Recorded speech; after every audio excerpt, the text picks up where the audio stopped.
Hello, I'm Laura Gentilello and I'm with Walton Communities, and today I'm going to read you The Velveteen Rabbit, or How Toys Become Real. This is based on the book by Margery Williams. There was once a Velveteen Rabbit, and he was really splendid. His coat was spotted brown and white, and he had real thread whiskers, and his ears were lined with pink satin. For a long time, he lived in the toy cupboard or on the nursery floor, and no one thought about him very much. The only person who was kind to him at all was the Skin Horse. The Skin Horse had lived longer in the nursery than any of the other toys, and he was very old and wise. "What is real?" asked the rabbit one day. "It's a thing that happens to you," said the horse, "when a child loves you for a long, long time." One evening, when the boy was going to bed, he couldn't find the china dog that always slept with him. "Here," Nana said, "take your old bunny." And she put the rabbit into the boy's arms. And that night, and for many nights after, the Velveteen Rabbit slept in the boy's bed. When the boy dropped off to sleep, the rabbit would snuggle down with the boy's arms around him all night long.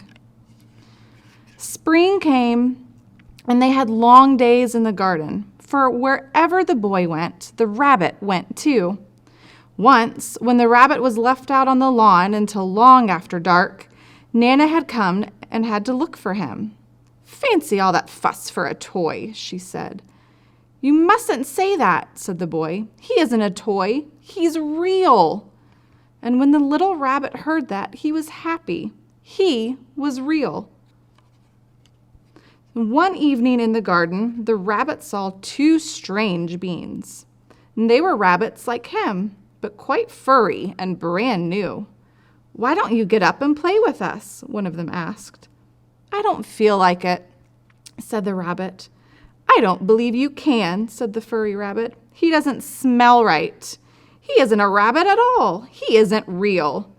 "I am real," said the little rabbit. "The boy said so," and he nearly began to cry. Weeks passed, and the little rabbit grew very old and shabby, but the boy loved him just as much. And then one day the boy became ill. It was a long, weary time, for the boy was too ill to play. But the little rabbit snuggled down patiently and looked forward to the time when the boy would be well again. Presently, the fever turned, and the boy did get better. He was able to sit up in bed with the little rabbit and cuddled close at his side. The boy was going to the seaside the next day on the doctor's orders. "Hooray!" thought the little rabbit. He wanted very much to see the big waves coming in and the tiny crabs and the sandcastles. But the room had to be disinfected, and all the books and toys that the boy had played with in the bed had to be thrown away. "What about this old bunny?" Nana asked. "That?" said the doctor. "Why, it's a mass of fever and germs. Throw it away at once." And so the little rabbit was put into a sack and carried out into the garden. That night, the boy had a new bunny to sleep with. It was a splendid bunny, all white plush with real glass eyes. And while the boy was asleep, dreaming of the seaside, the little rabbit felt very lonely. A tear trickled down his little shabby velvet nose and fell to the ground. And then a strange thing happened. For where the tear had fallen, a flower grew, and presently the blossom opened, and out of it stepped a fairy. "I can take all of the playthings that the children have loved," she said, "and when the children didn't need any of them anymore, I can make them real." "Wasn't I real before?" asked the little rabbit. "Oh, you were real to the boy," the fairy said, "because he loved you.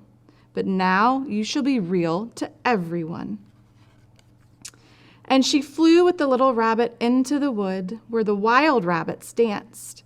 She kissed him and put him down on the grass. "Run and play, little rabbit."